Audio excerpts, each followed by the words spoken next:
If you ever looked at your life after 50 and thought, I should be further along by now, this is for you. That quiet feeling that somehow you fell behind on money, on health, on purpose, on the life you thought you'd have, I know that feeling. And I don't think it means what you've been told it means. It shows up in small moments. You see a guy your age who seems to have it all together: career, body, grandkids, a plan, and something in your chest tightens. You lie awake at night looking at the scoreboard, where I thought I'd be, where I actually am. Career, savings, money, energy, the dream you put on hold. Nobody hands you a report card at 50. You write one yourself, and a lot of us grade it hard. If that's you, you're not broken. You're not weak. You're not the only one. A lot of good men carry this quietly. We just don't talk about it. Here's what I've learned the hard way. Feeling behind isn't always proof you're late. Often it's proof that you've been measuring the wrong race. We were handed a timeline when we were young. House by this age, title by this age, retirement figured out. Body like it was still 35. It was never real life. It was a story, and stories can be rewritten. Constant comparison isn't the same as honest reflection. One leaves you stuck, the other can actually help you grow. You're not behind on a meaningful life just because you're behind on someone else's checklist. Slowing down to ask what actually matters now isn't failure, that's wisdom. I think the feeling gets louder after 50 for a simple reason. You've had enough years behind you to notice the gap between the plan and the path. That can hurt.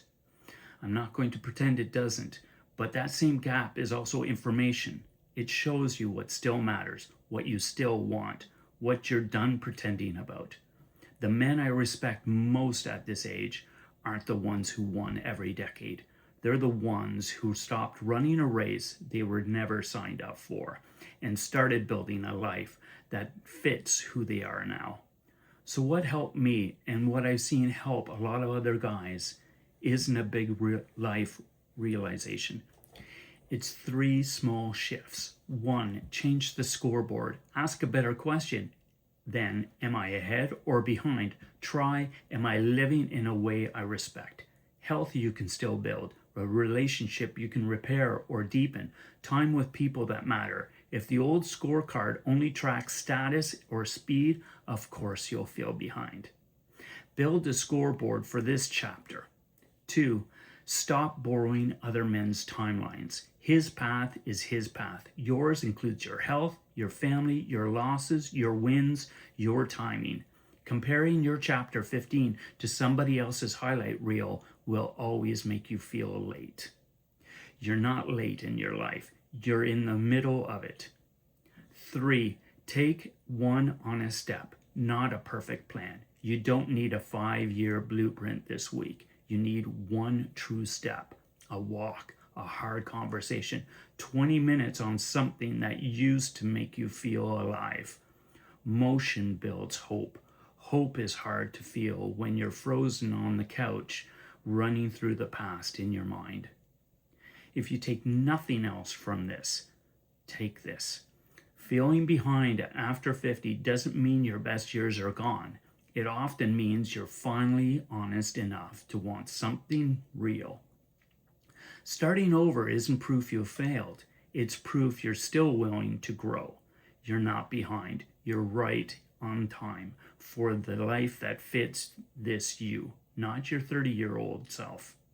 I don't have all the answers, but I do know this. You're not alone in that quiet feeling, and you don't have to stay stuck in it.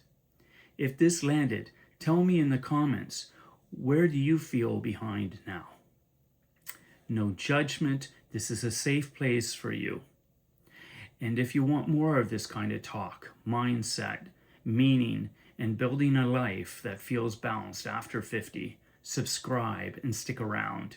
We will figure this chapter out together. I'll see you in the next one.